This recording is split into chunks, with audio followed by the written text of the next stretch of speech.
Hi hello ನಮಸ್ತೆ. ನಾನು ನಿಮ್ಮ Chaitra Pratap. Welcome back to my YouTube channel. Friends, ನೀವೆಲ್ಲ ಚೆನ್ನಾಗಿದ್ದೀರಾ ಅಂತ ಭಾವಿಸ್ತಾ ಇವತ್ತಿನ ವ್ಲಾಗ್ನ ಶುರು ಮಾಡ್ತಾ ಇದ್ದೀನಿ. ಇನ್ನು ಇವತ್ತಿನ ವ್ಲಾಗ್ ಬಂದು ಮಂಡೇ ಈವ್ನಿಂಗ್ ವ್ಲಾಗ್ ಆಗಿರುತ್ತೆ. ನಾನು ಆಲ್ರೆಡಿ ಲಾಸ್ಟ್ ವ್ಲಾಗಲ್ಲಿ ಸಂಡೇ ಆ್ಯಂಡ್ ಮಂಡೇ ನನ್ನ ರೊಟೀನ್ ಯಾವ ರೀತಿ ಇತ್ತು ಅನ್ನೋದನ್ನು ನಾನು ಶೇರ್ ಮಾಡಿದ್ದೀನಿ. ಸೊ ಮಂಡೇ ಅವತ್ತಿನ ದಿನವೇ ಈವ್ನಿಂಗ್ದು ಸಪ್ರೇಟಾಗಿ ಇನ್ನೊಂದು ವ್ಲಾಗ್ನ ಮಾಡ್ಕೊಂಡಿದ್ದೀನಿ. ಸೊ ಅದನ್ನು ನಿಮ್ಮೊಟ್ಟಿಗೆ ಶೇರ್ ಮಾಡ್ತಾ ಇದ್ದೀನಿ. ಏನಪ್ಪ ಅಂತ ಅಂದರೆ, ಇವೆಂಟ್ ಮುಗಿಸ್ಕೊಂಡು ಬಂದಮೇಲೆ ಸ್ವಲ್ಪ ಹೊತ್ತು ರೆಸ್ಟ್ ಮಾಡಿ, ಸೊ ನಮ್ಮನೆಯವರು ಅವತ್ತು ಆಫೀಸ್ಗೆ ಹೋಗಿರಲಿಲ್ಲ. ಹಾಗಾಗಿ ಸಂಜೆ ಹಂಗೆ ಮಕ್ಕಳಿಗೆ ಕೆಲವೊಂದಷ್ಟು ಥಿಂಗ್ಸ್ಗಳನ್ನ ತೊಗೊಳೋದಿತ್ತು. ಅಂದರೆ ಇನ್ನೇನು ಸ್ಕೂಲ್ ಓಪನ್ ಆಗುತ್ತೆ ಅಲ್ವಾ. ಸೊ ಅದು ಅಲ್ಲದೆ ವೇದಾಂಶ್ಗೆ ಈ ವರ್ಷದಿಂದ ಸ್ಕೂಲ್ಗೆ ಅಡ್ಮಿಷನ್ ಮಾಡಿದ್ದೀನಿ. ಸೊ ಅವನಿಗೂ ಒಂದಷ್ಟು ಐಟಮ್ಸ್ಗಳನ್ನೆಲ್ಲ ತೊಗೊಳೋದಿತ್ತು. ಹಾಗಾಗಿ ಅದನ್ನೆಲ್ಲ ತಂದುಬಿಡೋಣ ಅಂತ ಹೇಳಿದ್ರು. ಸೊ ಮೊದಲಿಗೆ ನಾನು ಹೋಗಿದ್ದು ಬಟ್ಟೆ ಶಾಪ್ಗೆ. ಸೊ ನಾನು ಒಂದೆರಡು ಮೂರು ಜೊತೆ ಬಟ್ಟೆಗಳನ್ನ ತೊಗೊಬೇಕಿತ್ತು. ಹಾಗಾಗಿ ನಮ್ಮ ನಿಯರೇ ಇರೋದ್ರಿಂದ ಮೊದಲಿಗೆ ಅಲ್ಲಿಗೆ ಹೋಗಿ ಬಂದ್ವಿ. ಅದಾದಮೇಲೆ ನೆಕ್ಸ್ಟು ನಾವು ಹೋಗಿದ್ದು ಪ್ಯಾರಾಗಾನಲ್ಲಿ ಆ ಮಕ್ಳುಗಳಿಗೆಲ್ಲ ಶೂ ತೊಗೊಳ್ಳೋಣ ಅಂತ ಹೇಳಿಬಿಟ್ಟು. ಇನ್ನು ಮಕ್ಕಳಿಗೆ ಸ್ಕೂಲ್ ಶೂಸ್ ಅಂತೂ ಬಾಟಾ ಅಥವಾ ಪ್ಯಾರಾಗಾನ್ ಶೋರೂಮಲ್ಲಿ ತೊಗೊಂಡ್ರೆ ಅವ್ರಿಗೆ ಕಂಫರ್ಟಬಲ್ ಆಗೋದು. ಖುಷಿಗೆ ಬ್ಲ್ಯಾಕ್ ಆ್ಯಂಡ್ ವೈಟ್ ಕಲರಲ್ಲಿ ಎರಡು ಕಲರಲ್ಲೂ ಶೂಸ್ ಬೇಕಿತ್ತು. ಇನ್ನು ವೇದಾಂಶ್ಗೆ ಬ್ಲ್ಯಾಕ್ ಕಲರ್ ಒಂದೇ ಕಲರಲ್ಲಿ ಶೂಸ್ ಬೇಕಿತ್ತು.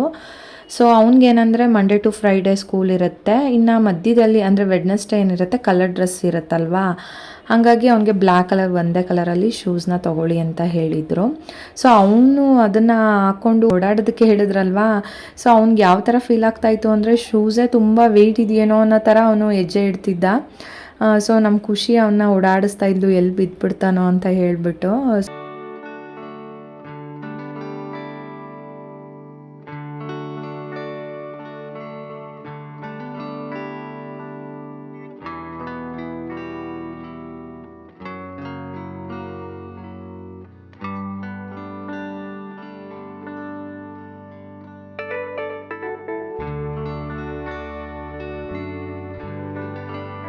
ಇನ್ನು ಅಲ್ಲಿಂದ ನೆಕ್ಸ್ಟು ನಾವು ಬಂದಿದ್ದು ಬ್ಯಾಗ್ ಅಂಗಡಿಗೆ. ಇನ್ನು ವೇದಾಂಶ್ಗೆ ಮತ್ತು ಖುಷಿ ಇಬ್ರಿಗೂ ಸಹ ಬ್ಯಾಗ್ ತೊಗೊಳ್ಳೋಣ ಅಂದ್ಕೊಂಡೆ ಬಂದೆ. ಬಟ್ ಆದರೆ ನಮ್ಮ ಖುಷಿ, ಅಮ್ಮ ಇಲ್ಲ ಅಮ್ಮ ಈ ಸಲ ನನಗೆ ಬ್ಯಾಗ್ ಬೇಡ, ನನಗೆ ಇವಾಗಿರೋ ಬ್ಯಾಗೇ ನನಗೆ ಅಡ್ಜಸ್ಟ್ ಆಗುತ್ತೆ, ಏನೂ ಇದಾಗಿಲ್ಲ, ಚೆನ್ನಾಗೇ ಇದೆ, ನನಗೆ ನೆಕ್ಸ್ಟ್ ಇಯರ್ ಕೊಡಿಸಿ ಅಂತ ಹೇಳಿದ್ಲು. ಸರಿ ಅಂತ ಹೇಳಿಬಿಟ್ಟು ವೇದಾಂಶ್ಗೆ ಸ್ಕೂಲ್ ಬ್ಯಾಗು ಮತ್ತು ಲಂಚ್ ಬ್ಯಾಗು ಎರಡನ್ನೂ ತೊಗೊಳ್ಳೋಣ ಅಂದ್ಕೊಂಡು. ಇನ್ನು ಈ ಅಂಗಡಿ ಬಂದು ನಮಗೆ ಪರಿಚಯದವ್ರೇನೆ, ಅಂದರೆ ಅಕ್ಕ ಏನಿದ್ದಾರೆ ತುಂಬ ಚೆನ್ನಾಗಿ ಪರಿಚಯ. ಇನ್ನು ಸ್ಕೂಲ್ ಬ್ಯಾಗು ಲಂಚ್ ಬ್ಯಾಗ್ ಎಲ್ಲ ನಾವು ಇಲ್ಲೇ ಬಂದು ತೊಗೊಳ್ಳೋ ಅಂಥದ್ದು. ಚೆನ್ನಾಗಿ ಒಳ್ಳೊಳ್ಳೆ ಕಲೆಕ್ಷನ್ಸ್ ಇರುತ್ತೆ. ಇನ್ನು ವೇದಾಂಶ್ಗೆ ಬ್ಯಾಗ್ಗಳೆಲ್ಲ ಏನು ತೋರಿಸ್ತಿದ್ರು, ಅವನು ಒಂದು ಬ್ಯಾಗ್ ಏನೋ ಅದನ್ನ ನೋಡಿ ಇಷ್ಟಪಟ್ಟು ಅದನ್ನೇ ಇಟ್ಕೊಂಡ್ಬಿಟ್ಟ ಕೈಯಲ್ಲಿ. ಸೊ ಬೇರೆ ನೆಕ್ಸ್ಟ್ ಬ್ಯಾಗು ಇದು ಬೇಕಾ ಅಂದರೆ ಇಲ್ಲ ಇದೇ ಬೇಕು ಅಂತ ಹೇಳ್ತಿದ್ದ. ಸರಿ ಅಂತ ಹೇಳಿಬಿಟ್ಟು ಇನ್ನೇನು ಅವ್ನಿಗೆ ಎಕ್ಸ್ಟ್ರಾ ಜಾಸ್ತಿ ಬುಕ್ಸ್ ಎಲ್ಲ ಏನೂ ಇರೋದಿಲ್ವಲ್ಲ ಅಂದ್ಬಿಟ್ಟು, ನೀವು ನೋಡ್ತಾ ಇದ್ದೀರಾ ನೋಡಿ, ಹಿಂಗೆ ಬ್ಯಾಗ್ ಇಟ್ಕೊಂಡವನು ಅದನ್ನು ಕೊಡ್ತಾನೆ ಇಲ್ಲ ಕವರ್ ಹಾಕಿಸ್ಕೊಳ್ಳೋದಕ್ಕೂ.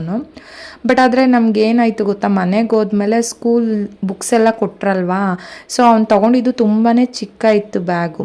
ಹಾಗಾಗಿ ನಾನು ಆಮೇಲೆ ಮತ್ತೆ ನೆಕ್ಸ್ಟ್ ಡೇ ಅದನ್ನು ಎಕ್ಸ್ಚೇಂಜ್ ಮಾಡಿಸ್ದೆ.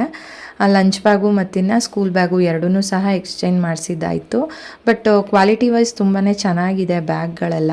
ಬಟ್ ಮಕ್ಕಳಿಗೆ ಹೆಂಗೆ ಗೊತ್ತಾ, ನಾವು ತುಂಬ ವರ್ಷ ಎಲ್ಲ ಬಾಳಿಕೆ ಬರೋ ಥರ ಇಟ್ಕೊಳ್ಳಿ ಅಂತ ಕೊಡ್ಸೋಕ್ಕಾಗಲ್ಲ. ಯೂಶಲಾಗಿ ಅವ್ರಿಗೆ ಬುದ್ಧಿ ಬರೋವರೆಗೂ ಜಿಪ್ಪು ಕಿತ್ತೋಗೋದಾಗಿರ್ಬೋದು ಅಥವಾ ಬ್ಯಾಗ್ ಏನೋ ಒಂದು ಗಲೀಜು ಮಾಡ್ಕೊಂಬರೋದಾಗಿರ್ಬೋದು, ಈ ಥರ ಎಲ್ಲ ಮಾಡ್ಕೊತಾನೆ ಇರ್ತಾರೆ. ಹಾಗಾಗಿ ಅವ್ರಿಗೆ ನೋಡಿ ತೊಗೊಬೇಕಾಗತ್ತೆ. ಇನ್ನು ಅಲ್ಲಿಂದ ನೆಕ್ಸ್ಟ್ ನಾವು ಬಂದಿದ್ದು ಸ್ಟೇಷ್ನರಿ ಅಂಗಡಿಗೆ. ಸ್ವಲ್ಪ ಟ್ಯೂಷನ್ ಬುಕ್ಸು ಮತ್ತು A4 ಶೀಟು ಈ ಥರದ್ದೆಲ್ಲ ಬೇಕಾಗುತ್ತಲ್ವ, ಏನೇನು ಬೇಕಾಗುತ್ತೆ ಅದನ್ನೆಲ್ಲ ನೆನಪಿಸ್ಕೊಂಡು ತೊಗೊಂಡೆ. ಇನ್ನು ವೇದಾಂಶ್ಗೂ ಪೆನ್ಸಿಲು, ಅಂದರೆ ಆಲ್ಮೋಸ್ಟ್ ಸ್ಕೂಲ್ಗಳಲ್ಲೇ ಸ್ಟೇಷ್ನರಿ ಥಿಂಗ್ಸ್ ಏನೇನು ಇರುತ್ತೆ, ಎರೇಸರು, ಶಾರ್ಪ್ನರು, ಪೆನ್ಸಿಲು ಇದೆಲ್ಲ ಕೊಟ್ಬಿಡ್ತಾರೆ. ಬಟ್ ಆದ್ರೂ ಅಡಿಷ್ನಲಾಗಿ ಇನ್ನೂ ಏನಾದರೂ ಬೇಕಾಗುವಂಥದ್ದು ಇರುತ್ತಲ್ವ, ಅದನ್ನು ತೊಗೊಳ್ಳೋಣ ಅಂತ ಹೇಳಿಬಿಟ್ಟು ಸ್ಟೇಷ್ನರಿ ಅಂಗಡಿಗೆ ಹೋಗಿ ಅದನ್ನು ತೊಗೊಂಡು. ಸೊ ಇಷ್ಟೆಲ್ಲ ಮಾಡೋಷ್ಟರೊಳಗಡೆ ಟೈಮ್ ಆಲ್ರೆಡಿ ಊಟದ ಟೈಮ್ ಆಗೋಗ್ಬಿಟ್ಟಿತ್ತು. ನಮ್ಮನೆಯವರು ಇನ್ನೇನು ಫುಡ್ ಸ್ಟ್ರೀಟ್ಗೆ ಹೋಗ್ಬಿಟ್ಟು ದೋಸೆ ಏನಾದರೂ ತಿನ್ಕೊಂಡು ಹೋಗೋಣ ಅಂತ ಹೇಳಿಬಿಟ್ಟು ಫುಡ್ ಸ್ಟ್ರೀಟ್ಗೆ ಕರ್ಕೊಂಬಂದರು. ಯೂಶಲಾಗಿ ಫುಡ್ ಸ್ಟ್ರೀಟಿಗೆ ಬಂದರೆ ತುಂಬ ವೆರೈಟಿ ಇರುತ್ತೆ. ಬಟ್ ನಾವು ಪ್ರತಿ ಸಲ ಫುಡ್ ಸ್ಟ್ರೀಟ್ಗೆ ಹೋದಾಗಲೆಲ್ಲ ಬೇರೆ ಏನು ತೊಗೊಬೇಕು ಅಂತ ಇಷ್ಟನೇ ಆಗೋದಿಲ್ಲ. ಮಸಾಲೆ ದೋಸೆ ತೊಗೊತೀವಿ, ಅದು ಬಿಟ್ಟರೆ ಇನ್ನು ಪನ್ನೀರ್ ಅಂದರೆ ನನಗಾಗಿರ್ಬೋದು ಖುಷಿಗಾಗಿರ್ಬೋದು ಇಬ್ರಿಗೂ ತುಂಬ ಇಷ್ಟ. ಹಾಗಾಗಿ ಒಂದು ಮಸಾಲೆ ದೋಸೆನ ತಿನ್ಕೊಂಡು ಪನ್ನೀರ್ ಟಿಕ್ಕಾನ ತಿನ್ಕೊಂಡು ರಿಟರ್ನ್ ನಾವು ಮಮ್ಮಿ ಮನೆಗೇನೋ ಬಂದ್ವಿ.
ಇನ್ನು ವೇದಾಂಶನ ಮಮ್ಮಿ ಮನೆಯಲ್ಲಿ ಬಿಟ್ಬಿಟ್ಟು ನಾವಿಲ್ಲಿ ಗ್ರಾಫಿಕ್ಸ್ ಅಂಗಡಿ ಅಂದರೆ ನೇಮ್ ಬೋರ್ಡ್ ಎಲ್ಲ ಮಾಡ್ತಾರಲ್ವ ಆ ಶಾಪಿಗೆ ಬಂದ್ವಿ. ಆಲ್ರೆಡಿ ನಾನಿಲ್ಲಿ ನೇಮ್ ಬೋರ್ಡ್ನ ಮಾಡಲಿಕ್ಕೆ ಕೊಟ್ಟಿದ್ದೆ.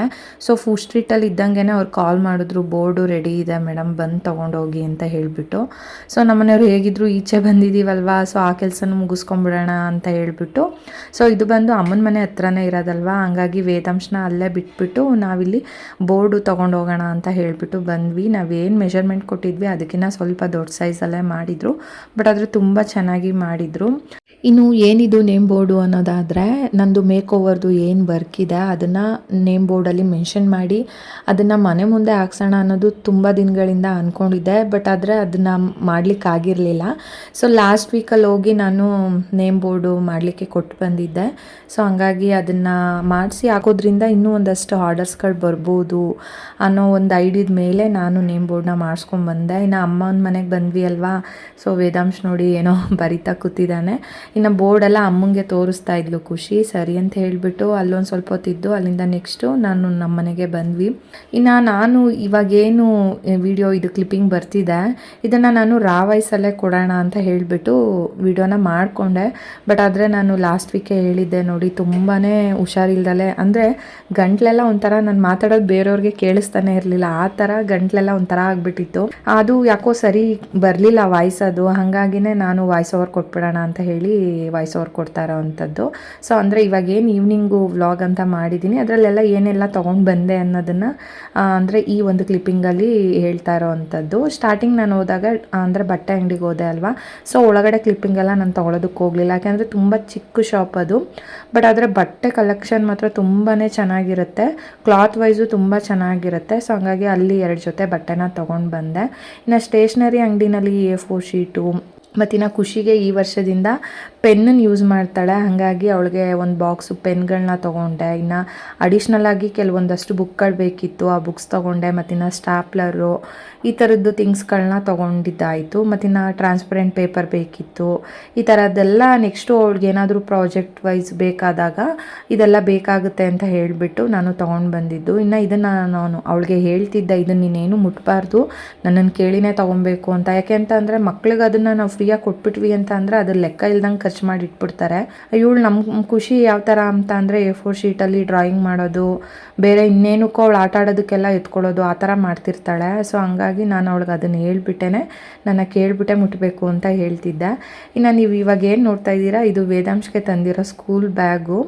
ಬಟ್ ಇದನ್ನು ಎಕ್ಸ್ಚೇಂಜ್ ಮಾಡಿಸಿದ್ದೀನಿ. ಇವಾಗ ನಾನು ಏನು ತೋರಿಸ್ತಾ ಇದ್ದೀನಿ, ಆವಾಗಿನ್ನ ಬುಕ್ಸ್ ಬಂದಿರಲಿಲ್ಲ ಅಲ್ವಾ, ಹಾಗಾಗಿ ಗೊತ್ತಾಗಲಿಲ್ಲ. ಬುಕ್ಸ್ ಕೊಟ್ಟಾದಮೇಲೆ ನಮಗೆ ಐಡಿಯಾ ಬಂತು ಇದು ಬ್ಯಾಗಿಗೆ ಇಡ್ಸೋದಕ್ಕೆ ತುಂಬಾ ಚಿಕ್ಕ ಆಗುತ್ತೆ ಅಂತ. ಬಟ್ ವಿಡಿಯೋದಲ್ಲಿ ಸ್ವಲ್ಪ ದೊಡ್ಡ ಸೈಜಲ್ಲಿ ಕಾಣಿಸ್ತಿದೆ, ಬಟ್ ಅದು ರಿಯಲ್ ಆಗಿ ನೋಡಿದಾಗ ಬ್ಯಾಗು ತುಂಬಾ ಚಿಕ್ಕದಾಗಿ ಕಾಣಿಸ್ತಾ ಇತ್ತು. ಅಂದರೆ ಬುಕ್ಸ್ ಹಿಡಿಲಿಕ್ಕೆ ಅದು ಚಿಕ್ಕ ಅನಿಸುತ್ತೆ. ಇನ್ನು ಲಂಚ್ ಬಾಕ್ಸು ಅಷ್ಟೇನೆ, ವಾಟರ್ ಬಾಟಲ್ ಹಾಕ್ಬಿಟ್ರೆ ಇನ್ನು ಬೇರೆ ಏನಾದರೂ ಸ್ನ್ಯಾಕ್ಸ್ ಇಡ್ಲಿಕ್ಕೂ ತುಂಬ ಚಿಕ್ಕದಾಗಿ ಅನಿಸುತ್ತೆ. ಹಾಗಾಗಿ ಸರಿ ಅಂತ ಹೇಳಿಬಿಟ್ಟು ನಾವು ನೆಕ್ಸ್ಟ್ ಡೇನೇ ಅದನ್ನು ಎಕ್ಸ್ಚೇಂಜ್ ಮಾಡ್ಕೊಂಡು ಬಂದ್ವಿ. ಸ್ವಲ್ಪ ದೊಡ್ಡ ಸೈಜಲ್ಲಿ ತೊಗೊಂಡು ಬಂದಿದ್ದಾಯಿತು.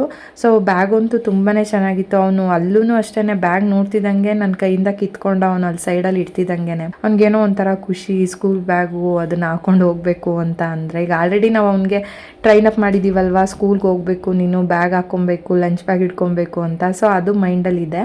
ಇನ್ನು ಶೂಸ್ ಎಲ್ಲ ನಾನು ಆಲ್ರೆಡಿ ಲಾಸ್ಟ್ ಕ್ಲಿಪ್ಪಿಂಗಲ್ಲಿ ತೋರಿಸಿದ್ದೀನಲ್ವ, 3 ಜೊತೆ, ಅಂದರೆ ವೇದಾಂಶ್ಗೊಂದು ಜೊತೆ, ಖುಷಿಗರ ಜೊತೆ ಶೂ ಬ್ಯಾಗ್ನ ತೊಗೊಂಡು ನಮ್ಮ ಶಾಪಿಂಗ್ನ ಮುಗಿಸ್ಕೊಂಡು ಮನೆಗೆ ಬಂದ್ವಿ. ಸ್ಕೂಲ್ ಶುರು ಆಗ್ತಿದೆ ಅಂತ ಅಂದರೆ ಎಲ್ಲ ಪೇರೆಂಟ್ಸು ಮಕ್ಳಿಗೋಸ್ಕರ ಈ ಥರ ಶಾಪಿಂಗ್ ಮಾಡೋ ವರ್ಕ್ ಇದ್ದೇ ಇರುತ್ತೆ. ಸ್ಕೂಲ್ ಮಕ್ಕಳಿರೋವಂಥ ಪೇರೆಂಟ್ಸ್ಗಳು ನಿಮ್ಮ ಮನೆಗಳಲ್ಲಿ ಈ ರೀತಿ ಶಾಪಿಂಗ್ ಮುಗ್ದಿದೆಯಾ ಇಲ್ವಾ ಅನ್ನೋದನ್ನು ಕಮೆಂಟಲ್ಲಿ ತಿಳಿಸಿ ಅಂತ ಹೇಳ್ತಾ ಈ ವ್ಲಾಗ್ನ ಇಲ್ಲಿಗೆ ಎಂಡ್ ಮಾಡ್ತಾ ಇದ್ದೀನಿ. ಸೊ ಇದಾಗಿತ್ತು ಮಂಡೇ ಈವ್ನಿಂಗ್ ಶಾಪಿಂಗ್ ವ್ಲಾಗ್ ಅಂತಲೇ ಹೇಳ್ಬೋದು. ಸೊ ಈ ವಿಡಿಯೋನ ಎಲ್ಲರೂ ಪೂರ್ತಿಯಾಗಿ ನೋಡಿದ್ದೀರಾ ಅಂತ ಭಾವಿಸ್ತೀನಿ. ನಿಮ್ಗೇನಾದರೂ ಇಷ್ಟ ಆಗಿದ್ರೆ ದಯವಿಟ್ಟು ಲೈಕ್ ಮಾಡಿ. ಹೊಸದಾಗಿ ಯಾರು ನೋಡ್ತಿದ್ದೀರಾ ಚಾನಲ್ನ ಸಬ್ಸ್ಕ್ರೈಬ್ ಮಾಡ್ಕೊಂಡು ನೋಡಿ ಅಂತ ಹೇಳ್ತಾ ನೆಕ್ಸ್ಟ್ ವ್ಲಾಗಲ್ಲಿ ಸಿಗ್ತೀನಿ. ಅಲ್ಲಿವರೆಗೂ ಸಿ ಯು, ಬಾಯ್ ಸ್ನೇಹಿತರೆ. Thank you.